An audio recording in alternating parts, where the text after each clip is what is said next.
They say that typically the earliest memory you can have comes from around 3.5 years old. What's your earliest memory? I have some really hazy memories from around that age of playing in the front yard. But my first really distinct memory comes when I'm around 4 years old. I used to sit on the floor of my dad's study at home while he worked at his desk.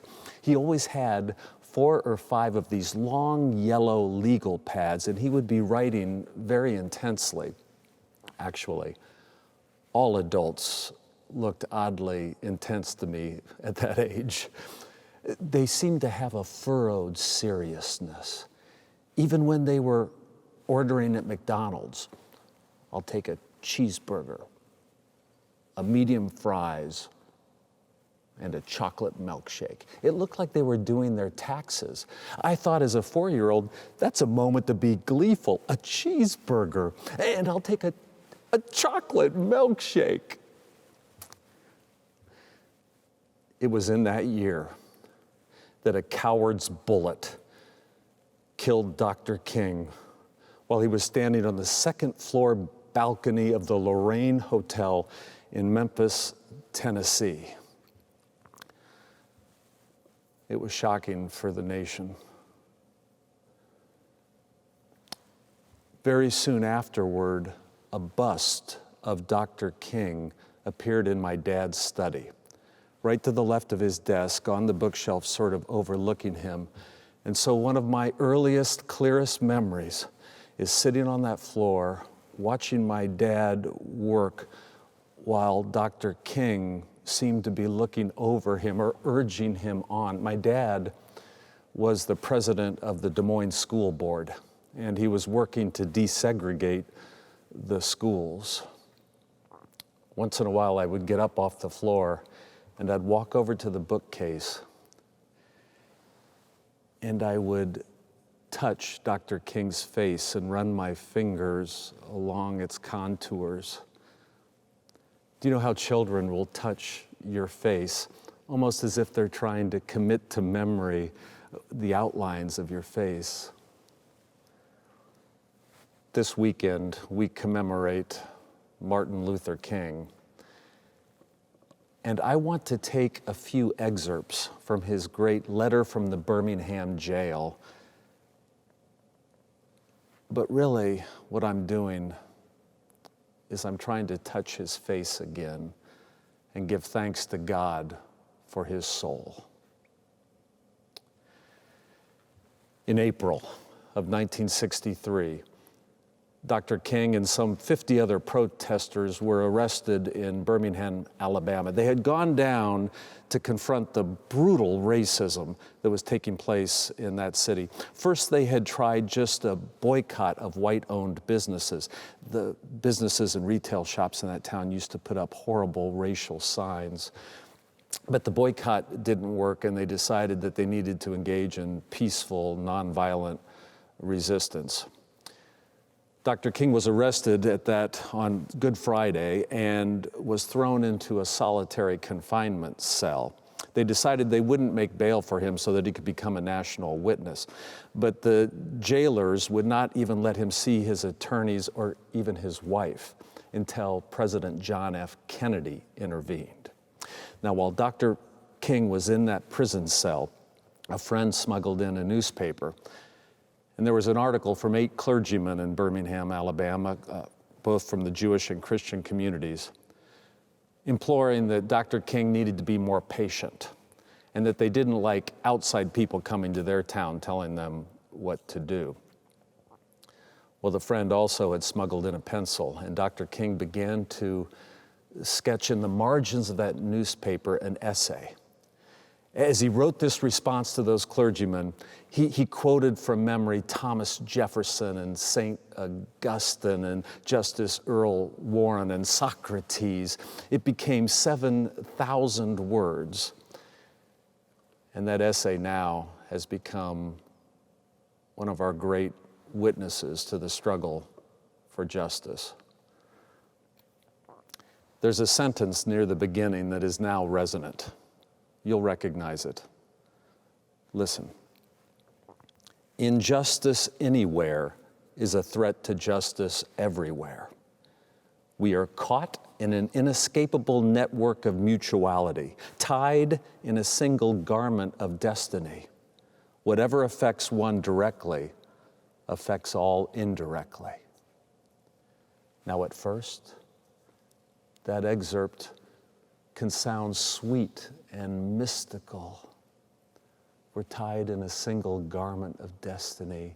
It feels like it's sweetly imploring us to develop a deep empathy, to feel connected to everyone. Imagine if we could feel that if an injustice taking place anywhere in the world somehow also affects us. But really, this sentence isn't just about sweet mysticism. You see, Dr. King knew, and he knew well, that people in power do not give up their power easily.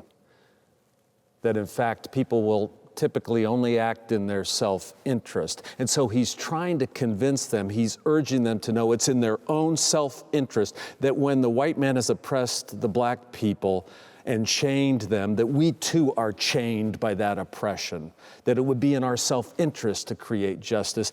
And so this sentence isn't just sweet and mystical. Injustice anywhere is a threat to justice everywhere. We are caught, listen to the language, we're chained, we are caught in an inescapable network of mutuality. You see, it would be in our self-interest to create justice for everyone, because we are harmed, we are damaged as persons by being oppressors. Whatever affects one directly affects everyone.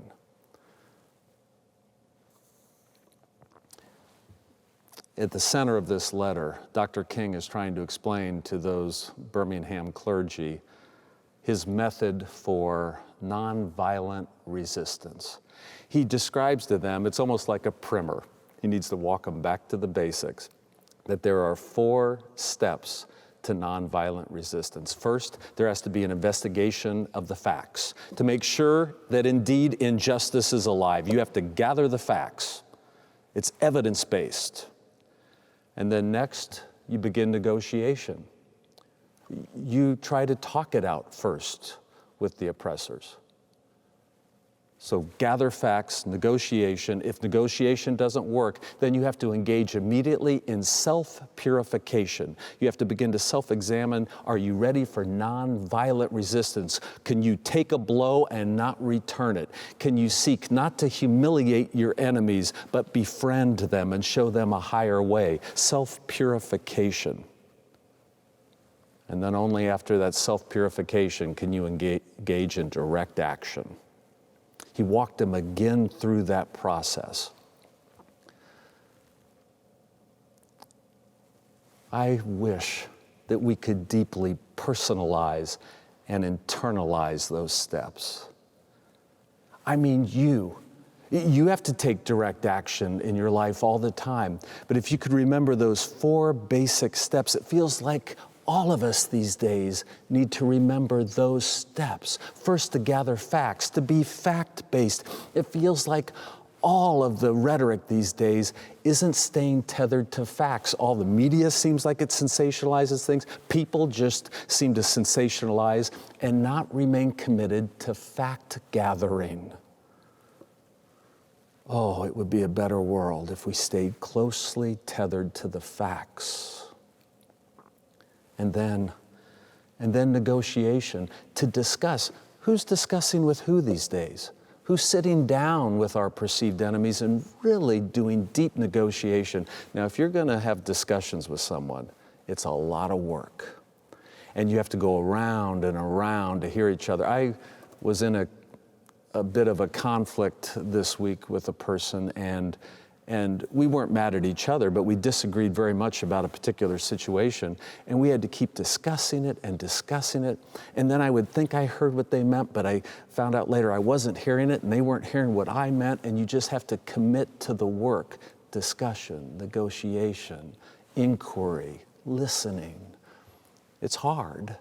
We're not doing much of that. If we could internalize and personalize these 4 steps, gather the facts, be evidence-based, and then talk it out, negotiate, listen. And we could use the third step these days, every one of us, self-purification. You see, even now, in this time, when we have to call out evil and we have to make discernments and judgments, we do, but you'd also better engage in self-purification. Are you seeking to humiliate your enemy? Are you seeking to win? Or are you seeking their friendship? Deep self-purification, we need as much of that as we possibly can get these days. Then direct action. You will have to act in this world. You will have to take a stand. But that direct action must always be completely nonviolent. Are you ready to receive a blow? I don't mean a physical blow. I mean, are you ready to be put down or attacked verbally without returning it?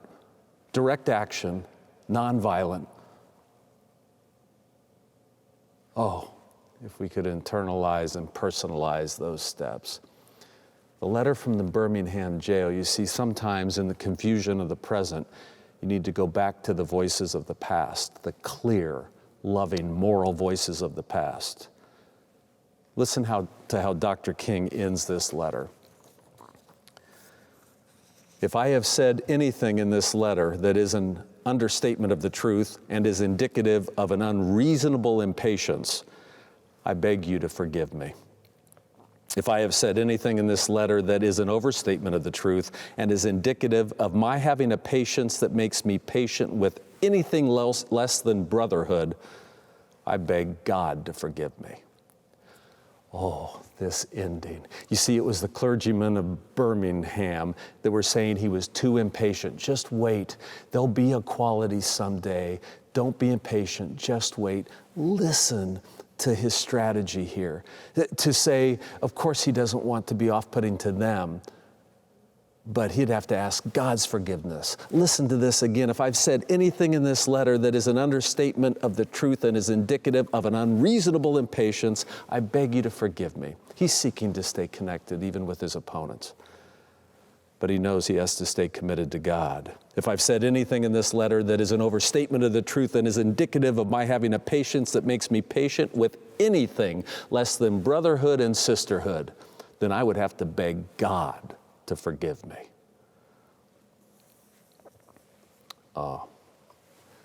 It's good to touch the outlines of his face, his soul. I give thanks to God for him, and I pray that together we will work for a greater brotherhood and sisterhood in our world. Amen.